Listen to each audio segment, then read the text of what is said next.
예, 매일신문 이동재의 뉴스캐비넷 2부 시청하고 계십니다. 오늘 2부에서는 예고해드린 대로 심평 변호사님 모시고 대통령 기자회견 등 정치 현안 이야기 나눠보겠습니다. 변호사님 어서 오세요. 안녕하십니까? 예, 안녕하십니까? 오늘 기자회견과 관련된 얘기부터 먼저 한번 여쭤보도록 할게요. 이제 기자회견은 이제 목요일에 이틀 후에 하게 됐잖아요. 예, 목요일에 예정이 돼 있는데 지난 2년 국정 운영에 대한 평가 변호사님 보시기에는 어떻습니까?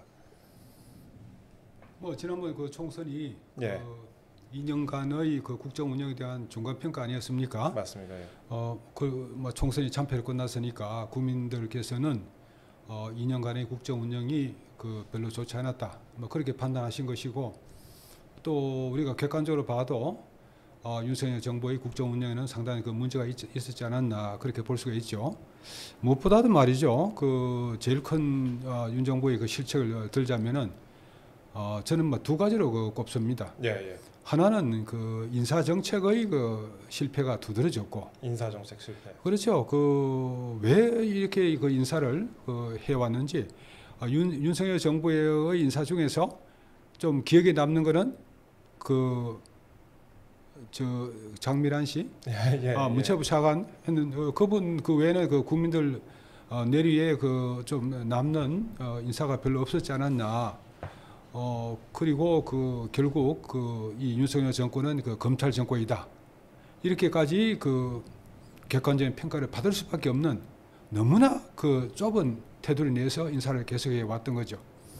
또 두 번째로 그 말씀드리자면은 이 대선 과정에서 윤석열 후보가 보수와 중도 이거 연합 세력을 이끌고 결국 그 당선이 됐습니다.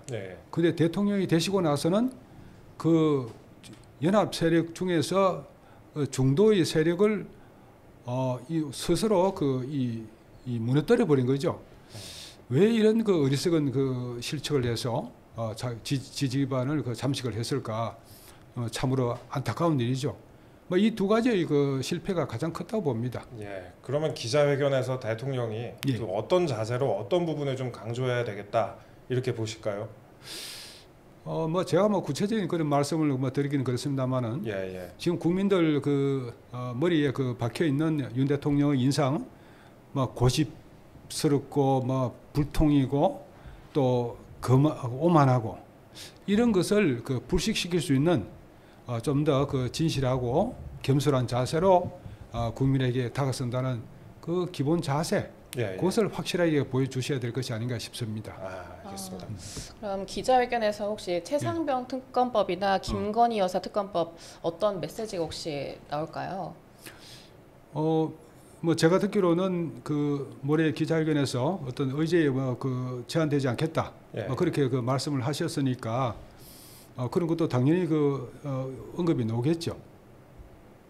근데 이제 최상병 특검법은 이게 받아야 하는 겁니까? 아니면 거부권을 행사해야 됩니까? 이제 여당 내부에서도 입장이 많이 엇갈리고 있잖아요. 일단은 거부권을 행사를 한다. 그 다음에 표결을 간다. 이런 얘기도 나오고 표결에서 또 이탈표가 나올 수도 있다. 이런 얘기들이 나오고 있는데 변호사님 보시기에는 이게 어떤 식으로 풀어가는 게 맞겠다 싶은 생각이 드세요? 뭐 제가 뭐 알겠습니까만은 여튼 뭐 그 최상병 그 사망한 것은 너무나 그 가슴 아픈 일인데. 그렇죠.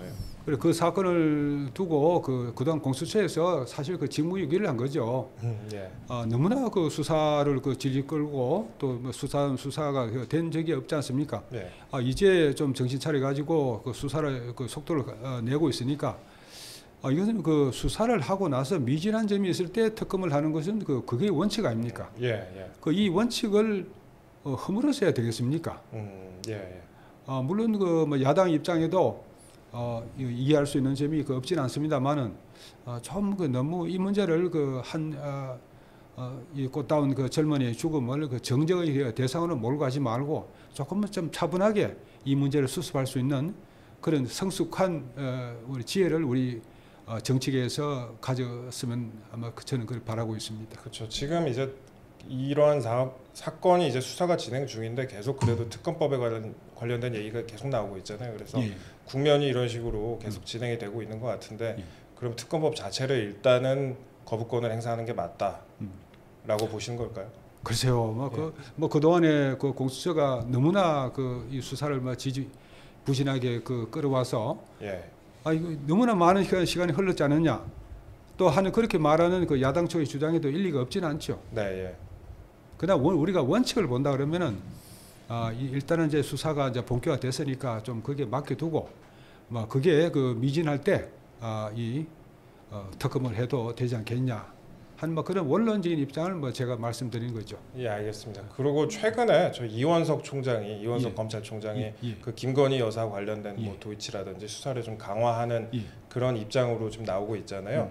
그 제가 취재를 해보니까 이거에 대해서 많이 엇갈리더라고요. 이게 그냥 수사로 다가가는 거다, 아니면은 또 어떻게 보면은 공수처나 특검 수사 같은 거를 저희 방지하기 위해서 그 전에 또 이런 액션을 취하는 거다, 여러 가지 입장이 뭐 갈리는 것 같은데 변호사님 보시기에는 이런 부분은 좀 어떤 식으로 좀 해석을 해야 될까요?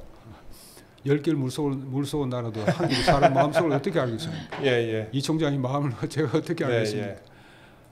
그러나 그 우리가 말이죠. 또 이런 항상 모든 일에 있어서 그 정치도 다 마찬가지죠.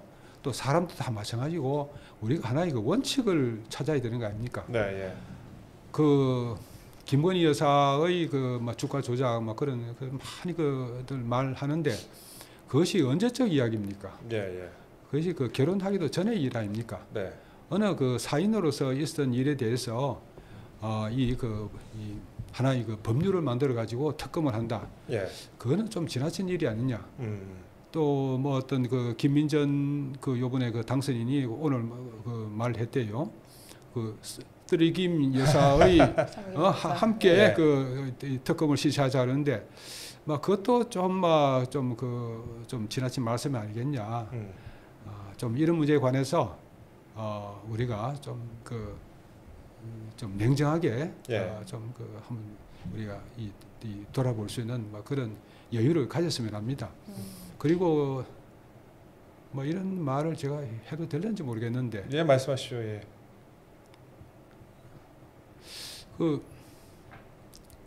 지난번에 이제 그 민주당 측에서 그 영수회담 그것을 좀 전해달라고 해서 저는 그 메신저 역할을 하고 전해줬는데. 맞습니다. 그때 이제 그쪽에서 하는 말이 자기들이 김 여사 특검법을 만들 때 그 여당이나 대통령실에서 어느 누구 한 사람도 찾아와서 말한 사람이 없었다. 이게 좀 지나친 거 아니냐. 예. 만약에 그런 하면 좀 말이라도 있었으면 우리가 그렇게 무리하게 해서라도 그 특검법을 만들었겠냐. 예. 그런 말을 합시다. 그런 말이 내포하는 좀 어떤 여유로움 같은 게 있죠. 그런 여유로움을 앞으로도 민주당 측에서 좀 많이 유지를 해 주셨으면 합니다. 대통령실이나 여당 쪽에서 만약에 먼저 접촉을 해왔다면 자신들도 특검법과 관련해서 좀 용의가 있었다, 조절할 용의가 있었다, 이 정도로 그렇죠. 이해를 해야 될까요? 예. 혹시 어떤 민주당의 어떤 종류에 어떤 자리에 계신 분이 하신 말씀이신지 좀 여쭤봐도 될까요? 예. 제가 말을 할 수가 없고. 예. 이재명 대표의 측근 중의 측근이라고 예. 그렇게 보시면 됩니다. 그러니까 본인들은 만약에 정부 여당에서 본인들한테 야당한테 먼저 접촉을 했었다면 그 부분에 대해서 물러설 여지도 있었다, 조정할 여지가 있었다. 그렇죠. 예.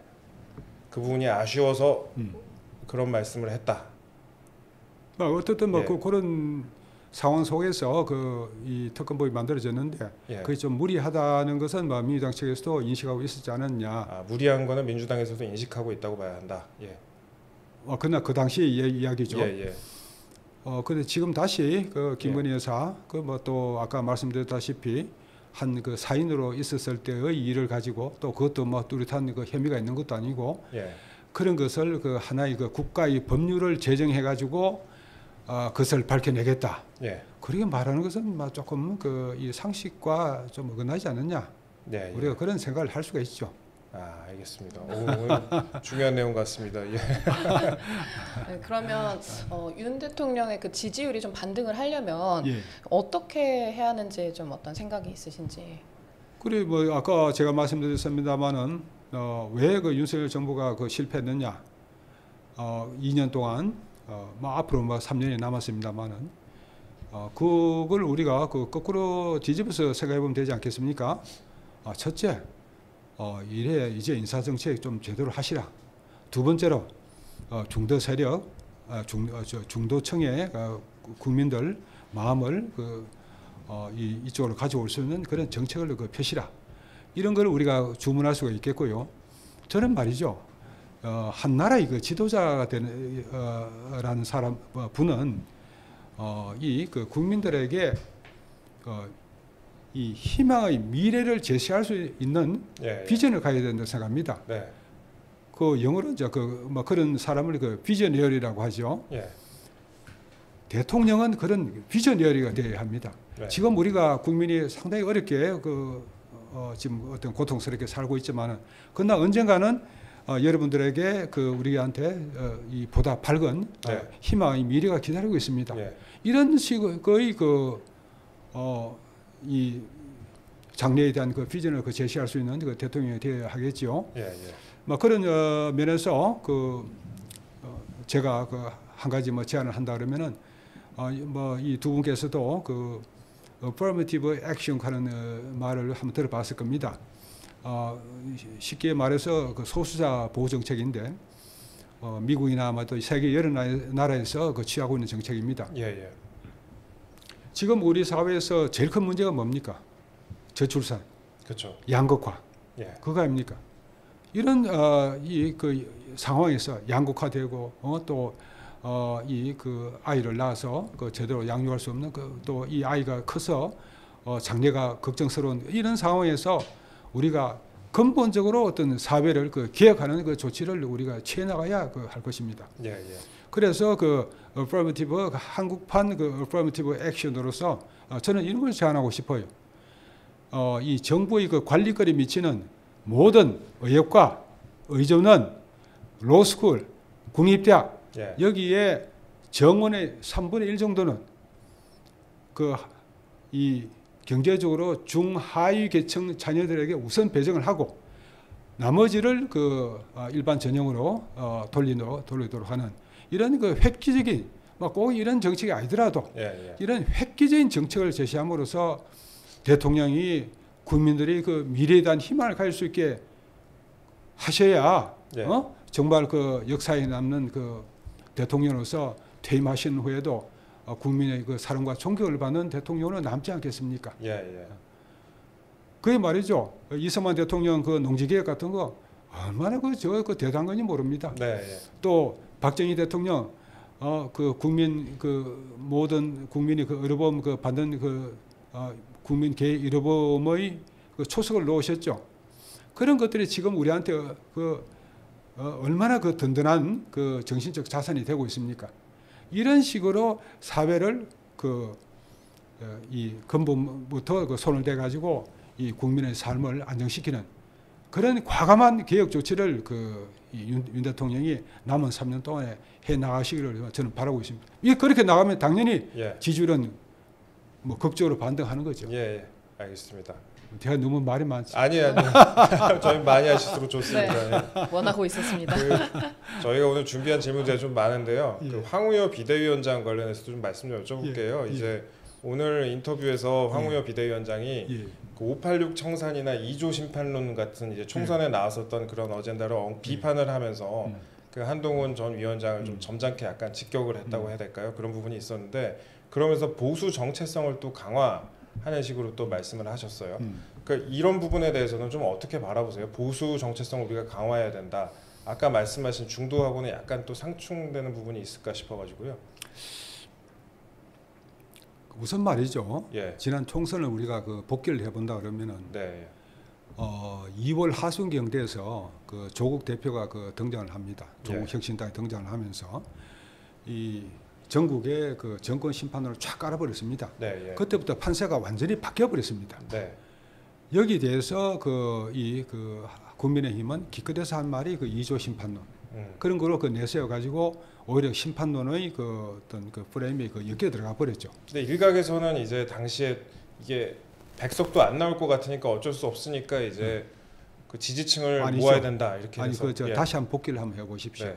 2월 중순까지만 해도 그 설 연휴 끝났을 때는 오히려 국민의힘이 그 상당히 좋았습니다. 예, 예. 그러고 나서 그 조국 대표가 등장하면서 그게 확 바뀌기 시작했는데 여기에 대해서 그 국민의힘은 아무런 그 대책을 세우지 못했습니다. 기껏한 것이 2조 심판론 뭐 예. 그런 정도였는데 뭐 그 당시에 이 민주당은 이재명 대표 또 그 조국 대표에다가 또 그 공동 상임위원장이 이해찬 또 그 김부겸 전 총리 이런 사람에다가 또 이탄희 의원 또 그 임종석 그 전 실장 이런 사람들이 막 연합해가지고 전국을 훑었습니다. 예, 예. 그러나 그 국민의힘은 그 뭘 했습니까? 아무런 메시지 그 2조 심판 외에는 뭐 어떤 메시지라고 할 만한 게 없었습니다. 그리고 한동훈 위원장이 혼자서 다 했죠. 그 당시 그 한동훈 위원장이 그 유세를 하면서 많은 장소에 똑같은 말만 그 반복을 했습니다. 새로운 그 아젠다를 그 제시하고 그런 게 없었습니다. 이런 그 캠페인상의 그 어떤 그 전략상의 그 이 열세와 우세가 너무나 분명하게 되면서 이 국민의힘은 그 침몰에 갔던 것입니다. 이것을 우리가 그 이해를 해야죠. 그래 황우리 위원장이 뭐 그런 대해서 뭐 그분도 뭐 좀 거기에 지적을 하시려고 했던 것이 아닌가 싶고요. 예, 예. 뭐 보수의 정체성을 강화해야 된다면 뭐 그는 저 국민의힘이 어떤 보수 정당 아닙니까? 당연히 그 정체성을 강화해야 되겠죠. 예, 예. 그러나 정체성의 강화 그것이 어떤 방향으로 갈 것이냐? 과연 이제 뭐 그 우리가 그 어떤 그 보수의 그 본령, 보수의 그 제대로 된 이념을 따져 가지고 정체성을 강화해야 되냐 생각하면은 막 그건 납득이 가는 말이고, 아니면 그 옛날로 돌아가는 그 회귀하는 막 그런 식의 그 보수의 정체성 강화라 그러면은 그것은 좀 대단히 유감스러운 일이죠. 뭐 저는 그 황우여 위원장님을 뭐 개인적으로 그 잘 압니다만은 예, 예. 그분은 그 독실한 그 기독교 신자고 또 그 여러 가지 그 어떤 해박한 그 헌법 그 지식을 갖고 있는 분이니까 그분이 생각하는 그 보수의 정체성은 저는 그 전자가 아니고 또 후자 쪽의 그 긍정적인 방향으로 저는 해석하고 싶습니다. 네, 예, 예. 그럼 그 황우여 위원장이 또 전당대회가 한 달 이상 늦어질 것 같다. 또 당원 100%를 이제 개정을 해야 된다고 말씀하셨잖아요. 협의해야 된다고. 근데 어쨌든 좀 늦어지게 됐는데 당원 비율은 어떻게 가는 게 맞다고 조금 보시는지. 글쎄요, 뭐 그거에 대해서 제가 언급할 사항은 아니고 예, 예. 이제 뭐 여러 활발한 토론을 거치면서 이 그 뭐 집단 지성의 힘에 의해서 결정되겠죠. 또 뭐 황우여 위원장께서 부득이하게 또 한 달 정도 그 연기를 해야 되겠다고 말씀하시는 그게 뭐 어떤 황우여 위원장의 어떤 그 사사로운 마음이 작용했을 리도 없고요.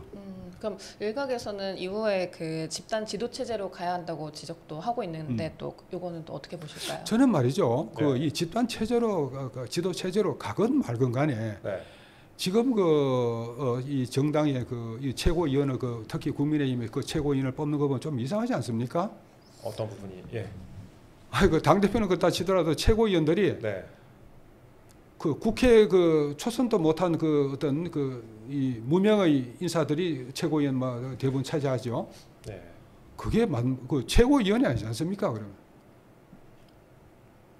당의 그 최고의 의사 결정을 하는 그 최고위원들이 그런 그 무명의 그 신인들로 채워진다 그러면 그는 뭐 뭔가 잘못된 거죠. 그 과거처럼 가서 여러분이 나오셔가지고 제일 그 다득표자가 당 대표가 되시고 그 두 번째, 세 번째, 네 번째 이런 분들이 최고위원 되시는 게 맞지 않을까 저는 뭐 개인적으로 그렇게 봅니다. 예, 알겠습니다. 그리고 말씀은 이제 드린 김에 그 교수님께서 그 전당대회 연기설, 그러니까 한동훈 전 위원장이 주변에 그렇게 말했다 하고 한번 얘기를 하셔가지고 이게 뭐 뜨거운 논쟁이 좀 있었잖아요. 예. 그에 대해서 거짓말이라고 또 한 전 위원장은 얘기를 글쎄 했고. 말이야. 근데 이제 뭐 교수님도 오늘 페이스북에 보니까 냉혈의 권력 추구자다 이렇게 또 세게 비판을 하셨는데 이 공방이 좀 이어지고 있는데요. 어떤 게 맞는 거예요? 그래서 뭐 나는 뭐 거짓말 한 적이 없고. 예, 예. 그리고 이제 내가 들은 내용은 그 누구에게 그 한 위원장이 그 전화를 걸어서 그 긴밀하게 은밀하게 좀 부탁을 했다.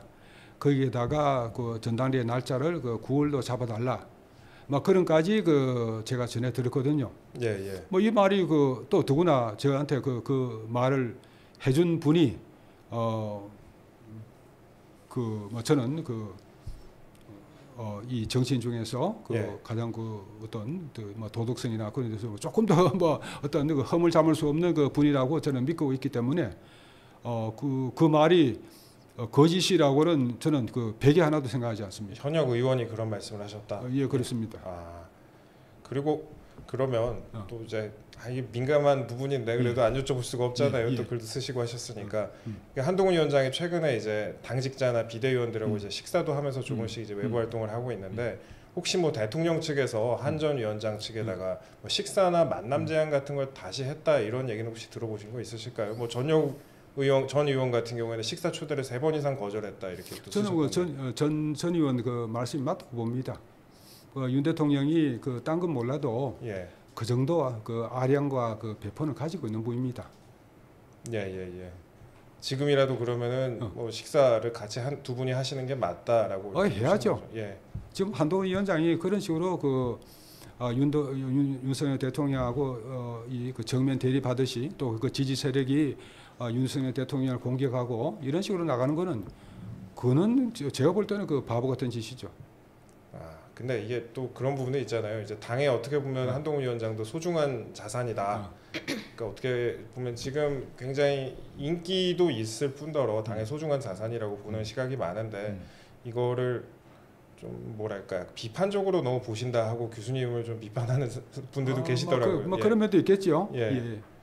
뭐 저는 뭐 어디까지나 제가 윤 대통령에 대해서 뭐 때로는 막 가혹한 비판도 하고 막 이렇게 서로 또 뭐 좀 어긋나기도 하고 뭐 그렇습니다만은 저는 기본적으로 그 윤 대통령 내분에 대한 뭐 신뢰 그것을 저는 거둔 적이 없습니다. 또 저는 그 매일 아침 새벽에 그 두 분을 위해서 또 기도드리고 하는 그런 삶이니까 아무래도 저는 그 윤 대통령 쪽으로 기울어 있겠죠. 뭐 그런 사람의 그 눈에서 보는 것이니까 또 꼭 객관적인 말을 한다고는 할 수가 없겠죠. 알겠습니다. 그리고 교수님께서 홍준표 시장 출마를 한다고 말씀을 하셨어요. 그거 어떻게 현실적으로 좀 가능성이 있다고 보십니까? 그걸 말이에요. 제가 방송에서 이제 진행하시는 분이 그런 말이 있는데 어떻게 생각하냐 그래서 그 시나리오도 뭐 일반 이 합리성이 있는 것 같다. 저도 얼핏 그런 말 들은 적이 있다. 그런 식으로 제가 대답을 했어요. 여하튼 여하튼 이 국민의힘에서 이 한동훈 위원장이 인기가 상당히 높은 거는 제일 높은 거는 사실인데 한동훈 위원장을 비토하는 세력의 전체의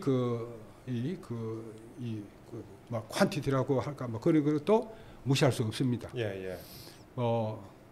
특히 홍준표 시장 같은 분은 좀 막말을 하면서까지라도 한동훈 위원장을 배제하려고 하죠. 그 경우에 따라서는 지금은 이 전당대회가 빨리 열리고 하면은 한동훈 위원장을 당해낼 사람이 없습니다. 지금 당장 해도요? 당장 하면은 이 총선에서 한동훈 위원장이 혼자서 다 이끌어 나간 거 아닙니까? 당내의 어떤 어느 누구도 거기에 어떤 참여를 안 시키면서 혼자서 원톱으로 계속 끌고 나갔죠. 그러면서 어떤 뭐 공천이나 뭐 그런 걸 통해서 많은 지지 세력을 확보를 한 것이죠. 더욱이 한동훈 위원장은 이번 총선을 통해서 각 지방의 국민의힘 지지 세력 그것이 과거에는 윤석열 대통령이 대선 과정에서 윤 대통령을 윤석열 후보를 지지하던 그 세력을 거의 그대로 다 흡수를 해버렸습니다. 이런 방대한 조직을 중앙이건 지방이건 가지고 있는 분은 국민의힘 내에서 과연 누가 있겠습니까? 이런 상황일 때 이 한동훈 위원장이 당대표가 되는 것을 막기 위해서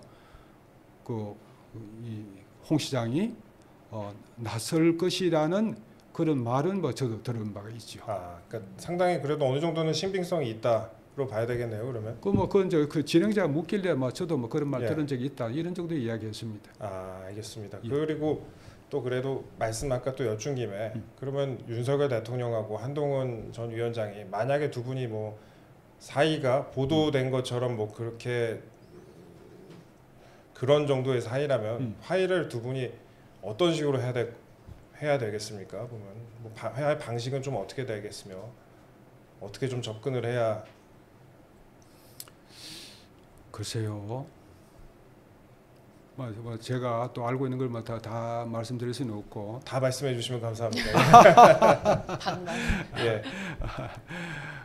그렇죠. 그 한동훈 위원장 또 뭐 그 나름의 그 뭐 구상이 있을 텐데 네. 지금 자기가 그 대권을 지겠다는 확고한 목표를 가지고 지금 열심히 그 달려왔습니다만은 그러나 현실적으로 그 대통령이 그 3년 임기가 그 남은 상태에서 네. 이 대통령이 그 비토를 하면은 한동훈 위원장은 절대 그 대권을 확보 못합니다. 예. 그런 점을 그 인식을 해서 좀 더 그 겸손하게 그 윤 대통령한테 다가서는 그 자세를 보여주는 게 안 좋겠습니까? 윤 대통령이 만나서 식사를 같이 하자 뭐 그렇게 해도 그거 다 거절하고 그러면은 글쎄요. 그게 우리 인간 정리상으로도 맞지가 않는 거고 어떻든 그 한동훈 장관을 발굴해 가지고 이 법무장관을 시키고 어떻게 해서 그 출세의 그 기반을 다 이 마련해 준 거는 그 윤 대통령 아닙니까? 예. 그리고 한동훈 위원장이 계속 그 윤 대통령하고 척을 지고 그러면은 한동훈 위원장은 그 적어도 TK에서는 그 보수 세력의 그 본산이라고 할 수 있는 TK에서는 이 그 배척을 받을 겁니다. 그 원내대표 선거에 대해서도 말씀. 죄송합니다. 원내대표 선거에 대해서 말씀 좀 여쭤볼게요. 그 이철규 의원이 불출마하기로 결정을 했잖아요. 그 친윤 내부에서도 근데 이철규 의원의 그 출마 여부를 두고 출마하지 마라 이렇게 직접적으로 또 거론하는 경우도 있었습니다. 이런 부분에 대해서는 좀 어떻게 보세요? 그러니까 앞으로 이런 부분에 대해서 어떻게 보시고 그 다음에 원내대표 선거는 어떤 식으로 흘러가야 될지. 글쎄요, 지금은 그 참패의 후유증에서 그 벗어나지 못하는 상황이니까 예. 지금 어떤 그 일정한 방향으로 어떤 예측을 하는 것은 그 별로 의미가 없다고 봅니다. 이철규 의원이 그 어떤 친윤의 그 지금 현재의 이제 보면 분포로 보면 뭐 좌장 역할을 어느 정도 하시면서 그런 좀 그 이 윤 대통령의 관계에서 봐서 그 원내대표가 되는 것이 바람직하지 않느냐는 일부의 견해도 있습니다만은 총선 참패의 그 책임 거기에 대해서 자유롭지 못해 가지고 결국 이 포기를 했죠. 예. 지금 그 3인 중에서 입후보한 3인 중에서 과연 어느 분이 될 것이냐? 그거는 누구도 장담 못할 겁니다. 예. 그 오세훈 시장도 최근 이제 활동에 나섰잖아요. 한동훈 책임론을 띄우면서 또 본인은 따뜻한 보수임을 또 강조하고 있는데요. 오세훈 시장의 방향에 대해서는 어떻게 생각하십니까? 오 시장이 요즘 들어서 그 많은 그 주목을 받지요. 근데 그 제가 조금 됐습니다만 그 김종인 선생하고 이야기를 하면서 이 그 자세한 이야기를 한번 들은 적이 있는데 김종인 선생은 이제 그 오 시장에 대해서 그 참 좋은 사람이다. 그러나 그 오 시장은 스타일리스트다. 예. 그러면서 이제 이게 좀 그 무르다는 거죠. 그때 그 서울시장 그 보선 나왔을 때 김종인 선생이 그 만류를 안 했으면은 오 시장은 그때 후보직을 사퇴해 버렸을 겁니다. 예. 그래 그걸 끝까지 그 사퇴해서 안 낸다고 그 붙잡고 땡기면서 이 그 선거를 이끌어간 것이 그 김종인 선생이죠. 예. 그런 데서 알 수 있다시피 그 오 시장이 그 여러 가지 어떤 그 특출한 그 장점을 그 많이 가진 분인데 조금 그 터프하게 그 밀고 나가는 때로는 뭐 정치라는 것이 꼭 뭐 좋은 일만 있는 건 아니지 않습니까? 예. 많은 어떤 욕을 얻어먹고 그래도 이건 정말 그 국민을 위해서 필요한 거라면 내가 어떤 욕을 얻어먹더라도 내 이 길을 가야 된다고 하는 그런 확고한 그 자세를 보여주는 이제 또 많이 달라졌겠죠. 한 6년 7년이 흘렀으니까 새로운 그 오 시장의 그 모습을 저는 기대를 합니다. 그렇죠. 마지막으로 백서 관련해서 말씀 한 번만 좀 여쭐게요. 요즘에 이제 국민의힘에서 총선 관련해서 백서를 쓴다고 하지 않습니까? 예. 근데 이제 문구가 좀 논란이 된 게 예. 약간 뭐랄까 그 답을 정해놓고 하는 거 아니냐. 그러니까 한동훈 전 위원장에 대한 비판을 정해놓고 그런 식으로 유도하는 거 아니냐. 이런 지적의 목소리도 좀 있어요. 아니, 그럴 리 있습니까? 예, 뭐 그런 정도의 그 선입견을 가지고 그 백서를 만든다면 그 백서는 그 휴지랑 마찬가지죠. 그런 식으로 되지는 않을 것이다. 그럼요. 예, 그러나 그 백서를 만들기 위해서는 모든 면에서 그 과연 그 지난 선거에서 그 국민의힘의 그 취약점이 뭐였는가 그것을 그 샅샅이 저인방 의선으로 그 물고기를 잡듯이 그걸 훑어나가야 될 거 아닙니까? 예, 예. 그건 한동훈 위원장에도 그 아픈 그 부분이 있을 테고 또 다른 여러 그 측면에서 국민의힘의 그 아프고 부끄럽고 한 면이 있겠죠. 그걸 다 그 끄집 올려 가지고 백서에 다 나타내야 되지 않겠습니까? 예, 예. 그래야 그 국민의힘이 그 미래가 있는 거죠. 예. 알겠습니다. 오늘 그런데 저희가 그 변호사님 모시고 좋은 자리 한번 마련했는데 혹시 저희 시청자 여러분께 짧게 한 말씀만 좀 해주신다면 요즘의 정치 현안과 요즘의 전국에 대해서 짧게 한 말씀만 해주신다면 예. 저는 말이죠. 그 우리가 그 현실을 좀 더 그 긍정적으로 볼 수 있는 그 지혜를 가지는 것이 필요하지 않을까. 예. 지금 현재 우리가 여러 가지 그 소리들이 들려오고 또 뭐 여야 간의 그 대립, 막 그런 대치 같은 것이 그 너무 소란스럽고 한데 이런 가운데서도 우리가 그 저 멀리 그 비춰오는 그 어떤 그 희망의 그 빛이 있습니다. 예. 뭐 그런 그 빛을 바라보면서 현재 좀 위안을 삼고 또 우리가 같이 그 마음을 모아 나가기를 저는 간절히 그 바랍니다. 예. 알겠습니다. 오늘 뉴스캐비넷 2부에서는 심평 변호사님 모시고 말씀 나눠봤습니다. 감사합니다. 네, 수고하셨습니다. 저희가 오늘 준비한 내용은 여기까지고요. 뉴스캐비넷은 내일 저녁 6시 반에 다시 찾아뵙겠습니다. 구독, 좋아요, 알림 설정 부탁드립니다. 오늘도 감사합니다.